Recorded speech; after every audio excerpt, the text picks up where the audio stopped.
की नाज़ेबा वीडियोस बनाई गई, वीडियो बना के उसको ब्लैकमेल किया गया। सलमान इसमें मेन अक्यूज़ है जिसकी सज़ाए मौत है, उम्र कैद है। आयशा ने अपना केस प्रूव करना है, जो इल्ज़ामात लगाए हैं उसके पास चैट की सूरत में एविडेंस मौजूद है। लेकिन एक बात है कि इनका रिलेशनशिप था। रजब भट्ट और मान डोगर को पहले सर्टिफिकेट दे दिया, तो ये अपना मुंह काला करवाने के लिए क्यों गए थे? ये इतने अच्छे थे क्या? इनका इतना गिरा हुआ स्टेटस है? मुझे ये बताएं कि जनाब हम बड़े मोतबर हैं और जनाब बड़ा किस बात के मोतबर हैं? अपने शादी के झांसे देकर उसका यूज किया, आप उसके पाँव में बैठते थे। मैंने उनकी चैट भी देखी, सारी चीजें देखी हैं। अस्सलाम वालेकुम नाज़रीन, आपकी मेज़बान तैयबा आवान आपकी खिदमत में हाजिर है। नाज़रीन, एक केस सोशल मीडिया पे दोबारा से ट्रेंड करता है। वो केस जो कि कुछ टाइम पहले बंद हो चुका है।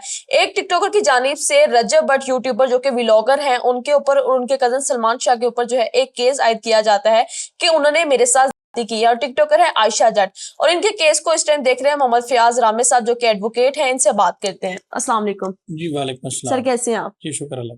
सर, अगर हम इस टाइम बात करें कि आप टिकटॉकर आयशा जट की जानिब से केस देख रहे हैं कि रजब भट्ट के खिलाफ, आप इसके बारे में क्या राय रखते हैं?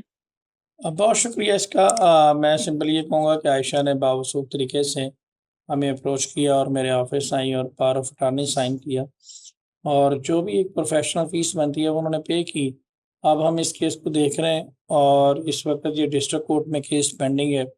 आयशा की जानब से 4-5 तरह के एलिगेशन है। पहला एलिगेशन ये है कि उसको रेप का निशाना बनाया गया, उसकी नाज़ेबा वीडियोस बनाई गई, वीडियो बना के उसको ब्लैकमेल किया गया। बाद में उसके फ़ोन में जो एविडेंस है उनको रीसेट करके डाटा डिलीट ये किया। कितने अरसा पहले की बात है कि आयशा इन सारे बातों की बताती है कि मेरे फोन से डाटा भी डिलीट करवाया गया? ये तो उन्होंने एफआईआर रजिस्टर आज से कुछ 4-5 महीने पहले करवाई थी और अब तक पुलिस इस मैटर को देख रही थी और अब मामला अदालत में आ पुलिस गया। के अलावा भी इस मैटर को मियां बिलाल एडवोकेट भी देख रहे थे। जी मियाँ बिलाल साहब उनके पहले वकील थे, जो सबसे पहले आयशा ने उनके साथ ही रब्ता किया था। उन्होंने इस मैटर को देखा, उसके बाद फिर मियाँ आसिफ साहब आए। अब उन्होंने मेरे साथ जो है वो, अब ट्रायल चूँकि अदालत में केस आ गया, अब उन्होंने मुझे जो है वो इस केस में हायर किया। आयशा जट की जानिब से क्या बातें बताई जाती हैं कि जी अब मैं आगे फर्दर क्या करना चाहती हूँ, क्या एक्शन लेना चाहती हूँ, या उनको क्या सजा दिलवाना चाहती हूँ? सज़ा वही जो 376 की है। सलमान इसमें मेन अक्यूज़ है जिसकी सज़ाए मौत है, उम्र कैद है, जुर्माना है साथ, और सज़ा तो अदालत ने देनी है। आयशा ने अपना केस प्रूव करना है, जो इल्ज़ामात लगाए हैं, और उनके मुताबिक वो उसके पास चैट की सूरत में, मेडिकल की सूरत में, विटनेसेस की सूरत में एविडेंस मौजूद हैं, जो वो अदालत में पेश करेगी। जी, ये बताइएगा कि एक केस जो मुकम्मल तौर पर बंद हो जाता है, मतलब जिसे हम कह देते हैं किताब बंद कर दी गई है, उस किताब को दोबारा खोलने की मेन वजह क्या समझ में आती है अब आप? देखिए, किताब आयशा की तरफ से तो कभी भी नहीं बंद की गई। पुलिस ने इसको बंद किया होगा, अगर किया है। पुलिस ने इसके तौर पर गिरफ्तारी डिले की थी। अब मैटर कोर्ट में आ गया तो कोर्ट ने इसके ऊपर चार्ज फ्रेम करने के लिए इस मैटर को रखा है, और कोर्ट इसके ऊपर चार्ज फ्रेम करेगी, इस मैटर को लेकर चलेगी आगे। अगली तारीख क्या दी है कोर्ट ने और कब फैसला होगा? 22 अप्रैल नेक्स्ट डेट ऑफ हियरिंग है। हम पूरी तरह से कॉन्फिडेंट हैं कि इसमें चार्ज फ्रेम करवाएंगे, फर्दर जुर्म इन सब के ऊपर लगवा के इनके रोल के मुताबिक, सबके मुताबिक इस केस को डिसाइड करवाएंगे और मामला ट्रायल की तरफ लेकर जाएंगे ताकि जज़ा सज़ा का फैसला हो सके। आपने बताया कि आयशा की कुछ वीडियोस बनाई गई जो कि सलमान शाह की जानिब से बनाई गई और सलमान ने भी किया, इसमें कितनी सदाकत है? देखिए, इस हवाले से उसके पास एविडेंस है, मेडिकल में भी ये चीज़ साबित हुई है, वो खुद भी बयान दे रही है। एंटी रेप मेडिकल में अगर ये की जो चीज है ये साबित हुई है, तो उसके बाद मुझे ये बताइएगा कि ये कहा जाता है कि आयशा जो है वो प्रेग्नेंट भी थी जो कि सलमान की जानिब से थी, तो इसमें कितनी सदाकत है? फिर तो मसला ही हल हो गया ना। वो प्रेग्नेंट तो ये अब मुबैना तौर पर सुनने में इत्तला मिली थी हमें। इस हवाले से कोई मेडिकल नहीं ना हुआ, या तो कोई मेडिकल रिपोर्ट होता, कोई अल्ट्रासाउंड होता, कोई इस चीज़ से रिकॉर्ड पे आती, पता चलता, प्रेगनेंसी रिपोर्ट होती, कोई चीज़ सामने आती। फिर है ये ज़बानी कलामी एलिगेशन है जो दोनों तरफ से लगते रहे हैं। लेकिन एक बात है कि इनका रिलेशनशिप था, विदाउट एनी मैरिज था, तो ये इस बात की कानून इजाज़त नहीं देता। तो ऐसी सूरत हाल में दोनों ही, अगर देखा जाए, सलमान इस वक्त अपने आप को बड़ा ही वो कह रहे हैं कि मैं जैसे, वो तो बिल्कुल अभी अभी जो है वो पैदा हुए हैं और किसी किस्म का कोई गुनाह उन्होंने या कोई क्राइम नहीं किया, तो ये भी गलत है। उन्होंने भी पूरा इसमें, उनका पूरा रोल है और इस क्राइम में वो गुनहगार है। अच्छा, ये बताइएगा कि अब आयशा जट की जानिब से अगर सुलह का हाथ बढ़ा लिया जाता है या आयशा सुलह कर लेती है, तो फिर फर्दर क्या करेंगे?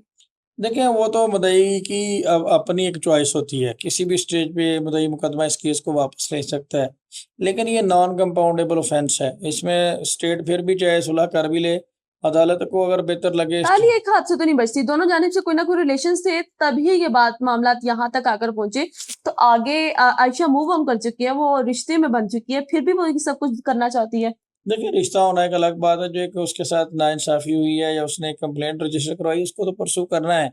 और जो आपने एक बात की ताली एक हाथ से, यही बात मैं करता हूँ कि ठीक है, इन दोनों का कुछ ना कुछ तो रोल होगा ना। देखें अगर आप दोनों को भी गिल्टी कंसीडर करते हैं, तो आप किसी को भी इसमें क्लीयरेंस नहीं दे सकते। आप अब यहाँ पे कुछ लोगों ने रजब भट्ट और मान डोगर को पहले सर्टिफिकेट दे दिया, ये 22 तारीख को बरी हो गया, इसका तो कुछ था ही नहीं। अगर कुछ था ही नहीं तो ये अपना मुँह काला करवाने के लिए क्यों गए थे? ये इतने अच्छे थे, इतना ही इनका कोई स्टेटस हाई था, क्या इनका इतना गिरा हुआ स्टेटस है, मुझे ये बताएँ? ठीक है, अब खुद को ये कहते हैं कि जनाब हम बड़े मोतबर हैं और जनाब बड़ा किस बात के मोतबर हैं? ठीक है, तो बात करने का मकसद ये है कि शुरू में आपने शादी के झांसे देकर उसका यूज़ किया, उस वक़्त वो खातून नेक परवीन थी, उसमें सारी अच्छाइयाँ थीं, आप उसके पाँव में बैठते थे, ठीक है? और अब मैं क्या बात करूँ इसके ऊपर, मैंने तो पूरी फ़ाइल देखी है ना, मैंने उनकी चैट भी देखी, सारी चीज़ें देखी हैं। क्या था ऐसा चैट में जिसमें लगता है कि आयशा जट जो है वो बेकसूर है और सलमान शाह जो है वो विद द पैसेज ऑफ कसूरवार? टाइम आप 22 तारीख का वेट करें, with the passage of time सारी दुनिया ही देख लेगी, क्या उसमें है। लेकिन कोई अगर इसमें ये समझता है कि जनाब उसका कोई रोल नहीं है, तो ये गलतफ़हमी, और 22 तारीख को उसने बरी हो जाना, तो ये गलतफ़हमी। आपको क्या लगता है कि केस जो है वो आयशा जीत सकेगी? देखें जो बेहतर एविडेंस पेश करेगा वो जीत जाएगा, फैसला तो अदालत ने करना है। लेकिन आयशा इस वक़्त इस केस में विक्टिम है, केस प्रूव करने के लिए जितने भी एविडेंस हैं वो हम अदालत में पेश करेंगे, बाकी फैसला तो अदालत ने करना है। सलमान की हद तक हम श्योर हैं कि इसको सज़ा होगी। क्या बा मैसेज देना चाहते हैं आप ऑडियंस को? ऑडियंस को मैं सिंपल यही कहूँगा कि देखें, वुकला का किसी के साथ भी कोई पर्सनल नहीं होता, और आप लोग मेरी प्रोफ़ाइल सर्च कर सकते हैं। मैंने केसेस में बड़ा काम किया, मैं 2000 के फ़ादर का वकील था, मेहदी काज़मी का। पहली दफ़ा पाकिस्तान का मोस्ट हाइलाइटेड केस था, जिसमें एक आईजी सिंध भी तब्दील हुए। मैं सिंध हाई कोर्ट में पेश हुआ। उसके बाद एक इंडियन लड़का बादल बाबू लड़की की मोहब्बत में गिरफ्तार होके आ गया, उसको भी हमने डिपोर्ट करवाया। सितारा यासीन का मैं केस, एक सऊदी एम्बेसडर हैं डॉक्टर समीरा अजीज़, उनका मैं केस देखता रहा। तो वो यार प्रोफेशनल, हमारा किसी से कोई पर्सनल नहीं है, हम अपना बेस्ट प्ले करेंगे, बाकी अदालत की मर्जी है। अगर कोई शख्स इस बात से क्रिटिसिज्म करता है तो यार अल्लाह ने तो शैतान को भी मौका दिया था अपनी सफाई पेश करने का, हालांकि उसने बगावत कर दी, अल्लाह के मुखालिफ डट गया। अल्लाह ने उसको भी कहा कि ठीक है भाई तुम क्या कहना चाहते हो, उसने कहा जी मैं आग का बना हुआ। तो ये तो फिर एक इंसान है, क्या उसका राइट नहीं बनता कि उसको लीगल प्रोटेक्शन दी जाए? अब आप लोगों ने सोशल मीडिया के ऊपर ये अदालत लगा के फैसला कर दिया जी ये गुनहगार है, ये इस बात का तो इख्तियार अदालत के पास है, अदालत को डिसाइड करने दें। हाँ, I have soft and set view for everyone, मेरा रजब भट्ट से कोई पर्सनल नहीं है किसी किस्म का। लेकिन मामला अब एक पढ़े लिखे वकील के पास आ गया, हम दोनों सूरतों में कॉन्फिडेंट है। अगर फैसला हमारे खिलाफ आता है तब भी हम हायर फोरम पे रेमेडी अवेल करेंगे, हमारी फेवर में आता है तब भी हम अदालत के फैसले का एहतराम करेंगे। फैसला जो करना है अदालत ने करना है, लेकिन इंशाल्लाह आपको इस केस में एक हेल्दी कंपटीशन नजर आएगा। बहुत शुक्रिया आपका। हमारे साथ इस टाइम एडवोकेट फयाज रामी साहब मौजूद है जो कि आयशा जट की जानिब से इस केस को देख रहे हैं। नाज़रीन, आप लोग की क्या राय है लाजमी कमेंट सेक्शन में बताइएगा। मुझे दें इजाजत, अल्लाह हाफिज।